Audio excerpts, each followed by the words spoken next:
இந்த வாக்காளர் பட்டியலிருந்து நீக்கப்பட்டவர்கள் கர்நாடகாவில் 1,08,00,000 பேர் நீக்கம், மராட்டியத்தில் 2 கோடி பேருக்கு மேலே நீக்கம், உத்தரகாண்டில் 10 லட்சம் பேருக்கு மேலே நீக்கம், தமிழ்நாட்டில் 97 லட்சம் பேருக்கு மேலே நீக்கம், இப்படி எல்லாம் வருது.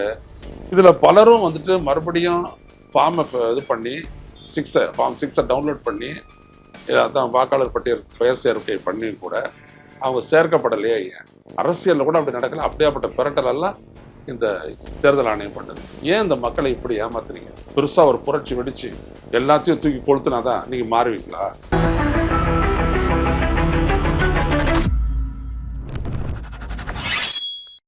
ஓ, அப்ப அந்த மிஸ்டர் அண்ட் மிஸ்ஸஸ் பெர்ஃபெக்ட் உண்மையிலேயே வர்த்து. நரம்பு தளர்ச்சியிலிருந்து விடுபட்டு உடம்பு ஒரு புது வீரியம் பெற மா நேச்சுரல்ஸோட மிஸ்டர் பர்ஃபெக்ட யூஸ் பண்ணுங்க. வணக்கம் தோழர்களே, ரூசா செய்தியின் வாயிலாக இன்று மீண்டும் உங்களை சந்திப்பதில் பெருமகிழ்ச்சி அடைகின்றேன். இந்திய தலைமை தேர்தல் ஆணையர் ஞானேஷ்குமார் கல்லூரியில் நடந்த ஒரு நிகழ்ச்சி ஒன்றில் கலந்து கொண்டு பேசுகையில் அவர் இவிஎம் குறித்து, மின்னணு வாக்குப்பதிவு எந்திரங்கள் குறித்து சற்று விரிவாக பேசியிருக்கின்றார்.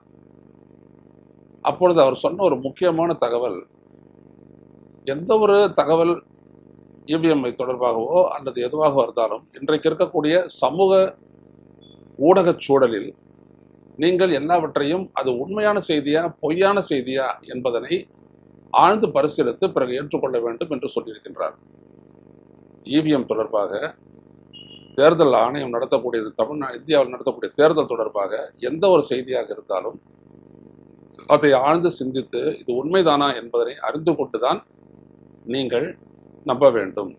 அப்படிப்பட்ட சூழலில் தான் நாம் இருக்கின்றோம் என்று சொல்லியிருக்கின்றவர் அவர் கூறுகிறார், நமது நாட்டில் பயன்படுத்தப்படக்கூடிய இவிஎம்கள் பொதுத்துறை நிறுவனங்களால் தயாரிக்கப்படுபவை.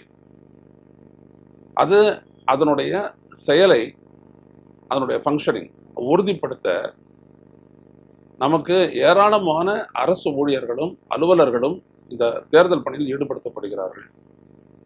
100 கோடி மக்கள் கொண்ட ஒரு தேர்தலில், பங்கேற்கக்கூடிய ஒரு தேர்தலில் 100 கோடி மக்கள் வாக்காளர்களாக இருந்து வாக்களிக்கக்கூடிய ஒரு தேர்தலை நடத்தி முடிப்பது என்பது சாதாரண செயல் அல்ல என்றெல்லாம் அவர் பேசியிருக்கின்றார்.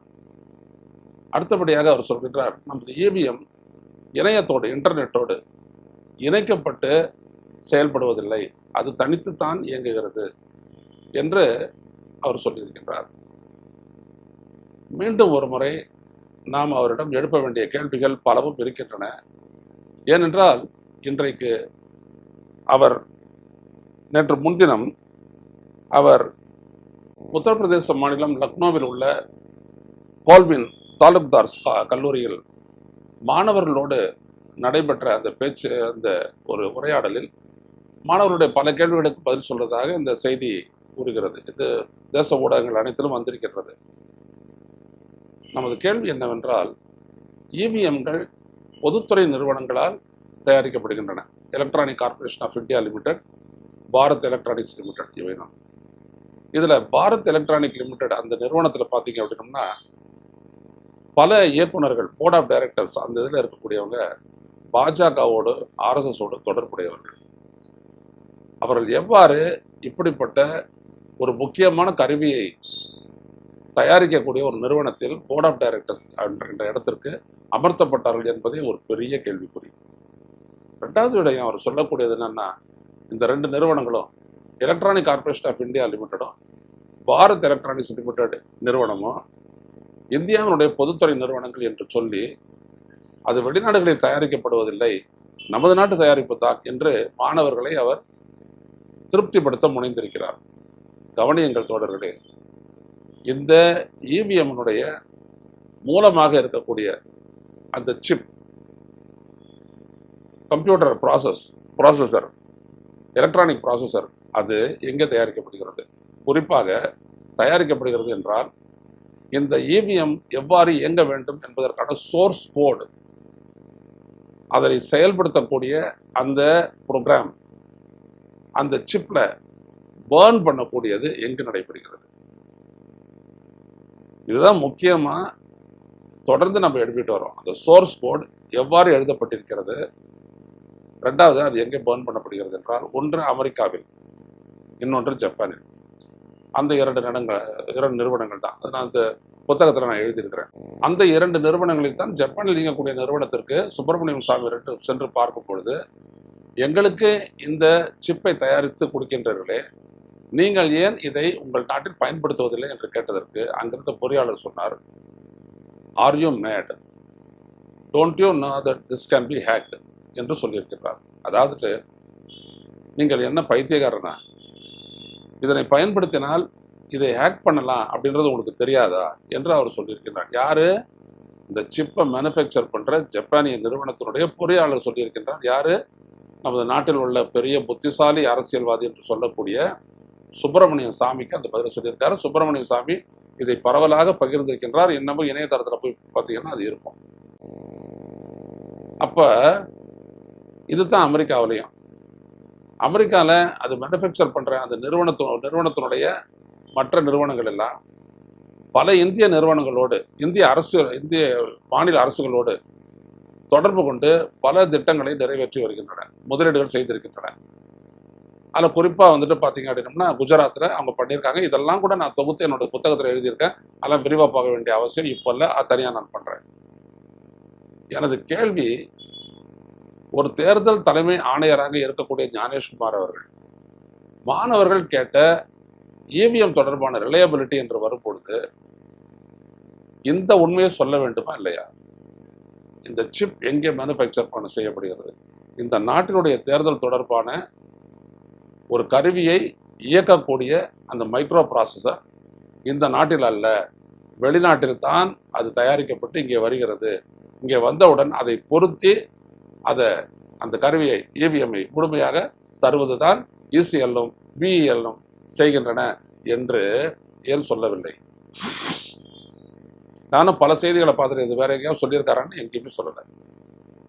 இதுதான் நமது தேர்தல் ஆணையத்தை பொறுத்த வரைக்கும் பிரச்சனை. இந்த இடத்துல தான் அவங்க மூடி முழுகிறாங்கன்ட்டு. சரி, அந்த சிப்பு பயன்படுத்துறாங்கல்ல, ஆரம்பத்துல இருந்து அந்த சிப் வந்துட்டு கவர் பண்ணியிருக்குது. அதாவது அதை வந்துட்டு நீங்க எடுத்து பிரிச்சு அதை வெரிஃபை பண்ணவும் முடியாது, ரீட் பண்ணவும் முடியாது. அந்த மாதிரி ஒரு கண்டிஷனை தான் வச்சிருக்காங்க. இது ஹரிகே பிரசாத் அப்படின்ற எலக்ட்ரானிக்ஸ் இன்ஜினியர் ஆரம்பத்திலேயே நாட்டு மக்களுக்கு அது தெரிவித்திருந்தார். இன்னும் பலரும் அது சொல்லியிருந்தாங்க. அத்வானியோட வழக்கு போட்ட இன்னொருத்தரும் கூட அது சொல்லியிருக்காங்க. பலரும் சொல்லியிருக்காங்க நம்ம கண்டுபிடிக்க முடியாது அப்படின்ட்டு, சோர்ஸ் கோடை கண்டுபிடிக்க முடியாது. அதனால தான் ஒரு வழக்கு வந்துட்டு உச்சநீதிமன்றத்தில் போடப்பட்டது. 2 மூத்த வழக்கறிஞர்கள் போட்டாங்க வழக்கு. இந்த சோர்ஸ் கோடை நீங்கள் வெளிநாட்டில் இருக்கக்கூடிய, உலகத்தில் இருக்கக்கூடிய தலைசிறந்த நிறுவனம் ஒன்றுக்கு கொடுத்து சோர்ஸ் கோடு சரியாக எழுதப்பட்டிருக்கிறதா என்பதை பார்த்து எங்களுக்கு சொல்லுங்கள், நாங்கள் ஒன்று அதை நேரடியாக சரிபார்க்க கோரவில்லை என்று சொன்னார்கள். ஆனால் நமது நாட்டுடைய உச்ச நீதிமன்றம், நீங்கள் சந்தேகப்படுறீங்க, இப்படியெல்லாம் சந்தேகப்படக்கூடாது, நீங்கள் நம்ப வேண்டும், ஏன்னா இது நம்ம தேர்தல் ஆணையம் அப்படின்னு சொல்லிட்டு, அப்படிலாம் அந்த சோர்ஸ் கோடெல்லாம் எடுத்து வெளிப்படுத்த முடியாது, வெளிப்படுத்த சொல்லலை யாரும், வெளிப்படுத்த முடியாது என்று சொல்லி அந்த மனுவையே நிராகரித்து விட்டது. இது ஒரு 2 வருஷத்துக்கு முன்னாடி நடந்துச்சு. ஆக மக்களை நினைத்து பாருங்கள், இப்படிதான் செஞ்சுட்டு இருக்காங்க. 3வது, இது இணையத்தோடு சேர்த்து இயங்கவில்லை, தனியாக இயங்குது, ஸ்டாண்ட் அலோன் மிஷின் அப்படிதான் அவங்க போட்டிருக்காங்க. முந்தா நாள் கூட நான் ஒரு நம்ம இதில் நீங்கள் ரூஸ்டரில் போட்ட ஒரு செய்தியை நீங்கள் பார்த்தீங்கன்னா, நான் போட்ட ஒரு செய்திக்கு அதில் பார்த்தீங்கன்னா இந்த இவிஎம் தொடர்பான அந்த அட்டாச்மெண்ட்டு தேர்தல் ஆணையம் பண்ணியிருப்பாங்க. அதே நீங்கள் பார்த்தீங்கன்னா இது வந்துட்டு fully secured stand alone machine அப்படின்னு சொல்லி இதை போட்டிருக்கோம். ஸ்டாண்ட் அலோன் என்ன எதாலையும் கனெக்ட் பண்ணல, பேட்டரியில் தான் அது இயங்குது, எந்த விதமான எக்ஸ்டர்னல் எலக்ட்ரிக் கனெக்ஷனும் கிடையாது, எலக்ட்ரானிக் கனெக்ஷனும் கிடையாது, இன்டர்நெட்டோட கனெக்ட் பண்ணல. ரைட், அது ஒரு ஸ்டாண்ட் அலோன் மிஷின் தானே, அது எதாலும் வெளியிலேருந்து தொடர்பு கொள்ள முடியாது தானே. அவ்வாறு இருக்க ஓட்டு போட போகிறவங்களை செல்ஃபோன் எடுத்துகிட்டு உள்ளே வராதிங்கன்னு ஏன் சொல்கிறீங்க? சொல்கிறாங்களா இல்லையா? எலக்ட்ரானிக் ஓட்டிங் நம்மளுடைய செல்ஃபோனை போட்டு இப்படி அடிச்சிருக்கோம், கொண்டு போகக்கூடாது அப்படின்ட்டு. அதை வெளியில் இருக்கக்கூடிய போலீஸ்காரர் செல்ஃபோனை கொண்டு போகாதீங்க அப்படின்னு சொல்லுவார். ஏன் சொல்கிறீங்க? வெளியிலேருந்து தொடர்பு கொள்ள முடியாது, இயக்க முடியாது அப்படின்னும் போது ஏன் அதை சொல்கிறீங்க? அதே மாதிரி எண்ணும் போது அந்த எண்ணிக்கை செய்யக்கூடிய அந்த வாக்கு எண்ணிக்கை மையங்களுக்குள்ள செல்போன்கள் அனுமதிக்கப்படுவதில்லை. யார் அலைபேசி வச்சுக்கிறாங்களோ அது பிடிங்கி வச்சுக்கிறாங்க, வெளில தான், உள்ள கொண்டு போகக்கூடாது.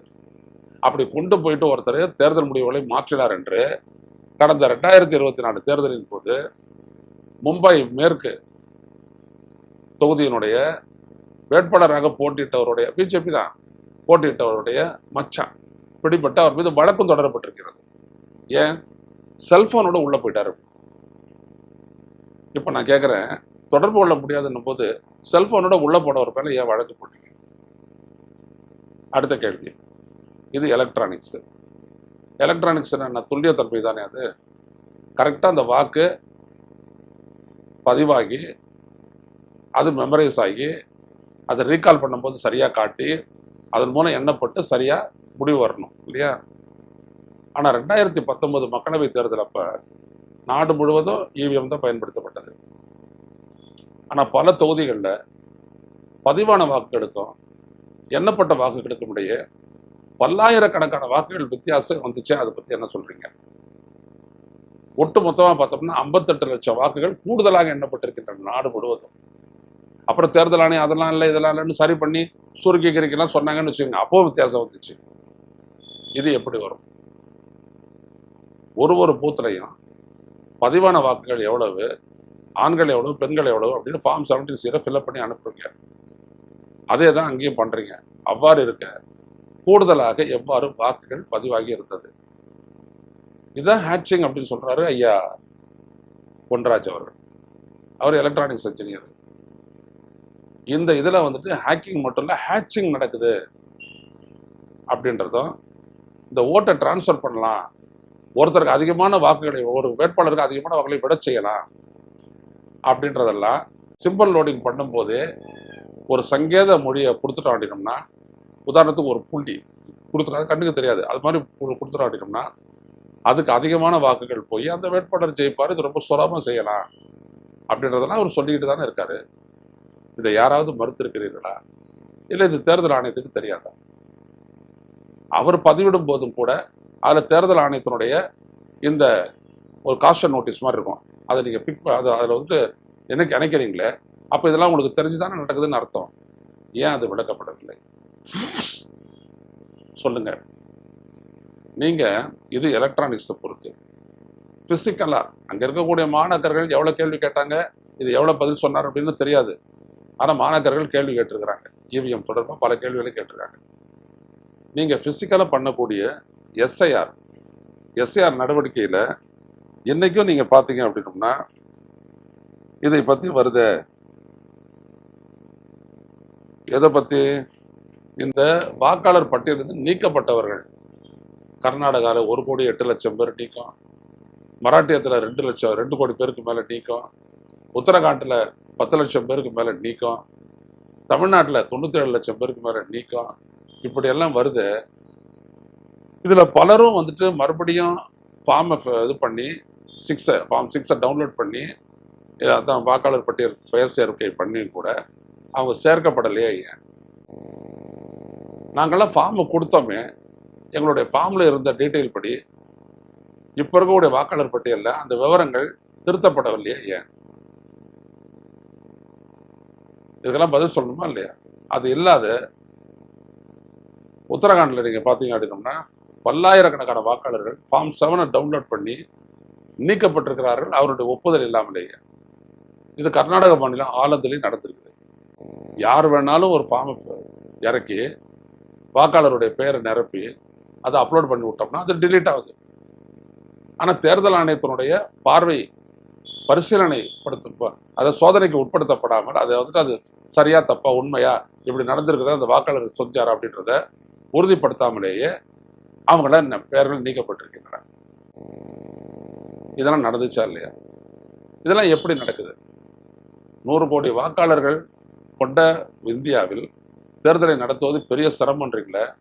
இது தேர்தல் நடத்துறது தொடர்பாக நாங்கள் சொல்ல வரல, இவிஎம் இயக்கம் தொடர்பாகவும் வாக்காளர் பட்டியல் தொடர்பாகவும் நீங்கள் இந்த தேர்தல் ஆணையம் முன்னெடுக்கக்கூடிய எஸ்ஐஆர் தொடர்பாகவும் நம்ம உச்சநீதிமன்றத்தில் எழுப்பப்பட்ட கேள்விகளுக்கு எதற்காவது நேர்த்தியான பதில் கிடைத்திருக்கிறதா? ஏதாவது சரியாக திருத்தப்பட்டிருக்கிறதா? சிந்தித்து பாருங்கள் தோழர்களே. எல்லாம் கதை அளக்கிறது. நம்மளுடைய பொதுத்துறை நிறுவனம் தான் தயாரிக்குது, இது இன்டர்நெட்டோட கனெக்ட் பண்ணலை, இது சாண்டலோன் மிஷினு, இது பேட்டரியில் தான் இயங்குது, இது அப்படி இல்லை இப்படி இல்லை, இது ரொம்ப இதாகிட்டு எல்லா விதமான சேஃப் கார்ட்ஸ் இருக்குது, இப்படி கதை விடுறாங்களே தவிர பாயிண்டடாக நம்ம கேட்கக்கூடிய கேள்விகளுக்கு பதில் இல்லை. விவிபேட்டை எதுக்கு இன்ட்ரடியூஸ் பண்ணீங்க? அதில் கட்டாயம் விடக்கூடிய சீட்டுகளை எண்ணி இவிஎம்ல பதிவான வாக்குகளையும் எண்ணி ஒப்பிட்டு தான் தேர்தல் முடிவு அறிவிப்போன்னு சொன்னீங்கல்ல, அப்புறம் அதை மாற்றிக்கிட்டீங்க. அப்போ எதுக்கு வந்துட்டு விவிபேட்டை வைக்கிறீங்க கேட்டால் அது ஒன்று ரெஃபரன்ஸுக்கு மட்டும்தான் அப்படின்னு நம்முடைய பெரட்டுறது. அரசியலில் கூட அப்படி நடக்கல. அப்படியாப்பட்ட பெரட்டல் எல்லாம் இந்த தேர்தல் ஆணையம் பண்ணது. ஏன் இந்த மக்களை இப்படி ஏமாத்துறீங்க? பெருசா ஒரு புரட்சி வெடிச்சு எல்லாத்தையும் தூக்கி கொளுத்துனாதான் நீங்க மாறுவீங்களா கேக்குறேன். அங்க போனா ஒன்றும் தெரியாத நீதிபதிகள் அவங்க எதை வேணாலும் கொடுப்பாங்க. இப்படி நான் சொல்றதுக்காக நான் ஒன்றும் நீதித்துறை அவசியம் சொல்லாதீங்க. ஏன்னா இதெல்லாம் ஆதாரபூர்வமா புத்தகத்தை எழுதியிருக்கிறோம். நான் புத்தகம் எழுதுறதுக்கு பின்னாடி 2019 தேர்தலை ஒட்டி நான் புத்தகத்தை எழுதினேன். அதுக்கு பிறகு 2020 ஜனவரியில் நான் வெளியிட்டேன் அந்த புத்தகத்தை, வாக்கு சூழ்ச்சி மக்களாட்சியின் வீழ்ச்சி அப்படின்ற இந்த புத்தகத்தை. புரியுதுங்களா? நல்லா எல்லாருக்கிட்டையும் போயிட்டு இருந்த இந்த புத்தகம் இத்தனை வருஷமா 6-7 வருஷமா இந்த புத்தகத்தில் நான் கூறிய ஆதாரங்களில் முக்கால்வாசி தேர்தல் ஆணையத்துடைய இணையதளத்திலிருந்தே எடுத்து நான் அதை எழுதினேன். அதுல இருந்த தரவுகளைத்தான் நான் மறுபடியும் பகுப்பாய்வு செய்து எல்லா உண்மைகளையும் கண்டறிந்து நான் வழக்கினேன், கேள்வி கேட்டேன். ஆனா இந்த புத்தகம் வெளியானது 2020 ஆண்டுக்கு பிறகு பாத்தீங்கன்னா 2021 தேர்தல் நடந்துச்சு. அதுல இருந்து பாத்தீங்கன்னா பதிவான வாக்குகள் எவ்வளவு, எண்ணப்பட்ட வாக்குகள் எவ்வளவுன்ற விவரம் தேர்தல் ஆணையத்துல இல்ல. அதே மாதிரி தொகுதி வாரியா தேர்தல் முடிஞ்சிட்டோன்னு சொன்னாங்களா, தொகுதி வாரியா எவ்வளவு பேர் மொத்த வாக்காளர்கள், இதுல பதிவான வாக்குகள் எவ்வளவு, ஆண்கள் எவ்வளவு பேர், பெண்கள் எவ்வளவு பேர் ஓட்டு போட்டாங்க அப்படின்ற விவரம் வரல. அதெல்லாம் போடுறதே இல்லை தேர்தல் ஆணையம். நிறுத்திட்டாங்க. ஏன் நிறுத்தினீங்க? நீங்க தான் வந்துட்டு ரொம்ப தூய்மையானவங்க, நேர்மையானவங்க, அரிச்சந்திர வீட்டுக்கு பக்கத்து வீட்டுக்காரங்களாச்சு, எதுக்கு நீங்க அதெல்லாம் போடல? சொல்லணும் இல்லையா? இவர் ஏதோ இந்த நாட்டில் ஒரு மூலையில் உட்காந்துட்டு பேசுறாரு, இதுக்கெல்லாம் பதில் சொல்லுமா தேர்தல் ஆணையம்? அப்புறம் ஏன் நான் எழுதி நாங்கள் போடுற அந்த வீடியோக்கெல்லாம் வந்துட்டு அந்த அட்டாச்மெண்ட் கொடுக்குறீங்க? ஏன்னா இன்னைக்கு பாருங்க அந்த அட்டாச்மெண்ட் கீழே இருக்கும், ப்ளூ கலர்ல போட்டு வச்சிருப்பாங்க. அவ்வளவு தூரம் நேர்த்தியா இணையத்துல இப்படி ஒண்ணு வந்துச்சு அப்படின்னோம்னா அதை கனெக்ட் பண்றீங்க அப்படின்ற அளவுக்கு இருக்கிறீங்க நீங்க. அப்ப இவ்வளவு சந்தேகத்துல சொல்லியிருக்கிறதெல்லாம் வந்துட்டு நீங்க நிவர்த்தி பண்ணணுமா இல்லையா? ஏன் பண்ணல? அதான் கேட்கிறோம். அப்ப அது மோசடி அல்லவா? அது இவிஎம் பயன்பாட்டில் மோசடி, எஸ்ஐஆரில் மோசடி, எண்ணிக்கை பண்ணும்போது மோசடி, சிம்பிள் லோடிங் பண்ணும்போது மோசடி, எல்லாம் மோசடி. ஆனா நீங்க நம்புங்க அப்படின்னு நீதிமன்றம் சொல்லுது. இதனாலதான் கேட்கிறோம், நீதிமன்றத்தை வந்துட்டு இந்த மாதிரி எல்லாம் சொல்றதுக்கெல்லாம் எஸ்ன்னு சொல்லிட்டு போகுது நீதிமன்றம். எவ்வளவோ ஆதாரங்கள் எடுத்துட்டு போயிட்டு வைக்கிறோம், அதெல்லாம் வந்துட்டு காதுல போட்டுக்கிறதே இல்லை. பிரேசில்ல வந்துட்டு என்ன நடக்குதுன்றதை நான் சில நாட்களுக்கு முன்னால் போட்டேன். சோர்ஸ் கோடை பத்தி யாராவது சந்தேகம் இருந்ததுன்னா நீங்க வந்து பார்த்துட்டு அதை ஏதாவது கரெக்ஷன் பண்ணணும்னா பண்ணுங்க அப்படின்னு சொல்லிட்டு அவங்க ஓபன் பண்ணி வைக்கிறாங்க. அந்த நாட்டினுடைய அந்த தேர்தல் ஆணையம், சுப்ரீம் கோர்ட் ஃபார் எலெக்ஷன்ஸ் அப்படின்னு அதனுடைய அமைப்பினுடைய பேரு எல்லாம் வச்சிருக்கிறேன். அந்த இதில் ரூஸ்டர்ல எல்லாம் வீடியோ இருக்கு, பாருங்க. அப்ப நீங்க வந்துட்டு மீண்டும் வந்துட்டு இது நல்லா இருக்குதுன்னு நம்புன்னு சொல்றீங்களே, எப்படி நம்புறது? இவ்வளவு டிஸ்கிரிபன்சிஸ் நாங்க எடுக்கிறோமே, இதெல்லாம் வந்துட்டு தற்செயலா எலக்ட்ரானிக்ஸ் வேற எதுலையாவது அது மாதிரி ஏற்படுதா? தற்செயலா இல்ல. இதுதான் மக்களே முக்கியமானது. புரிந்து கொள்ளுங்கள்.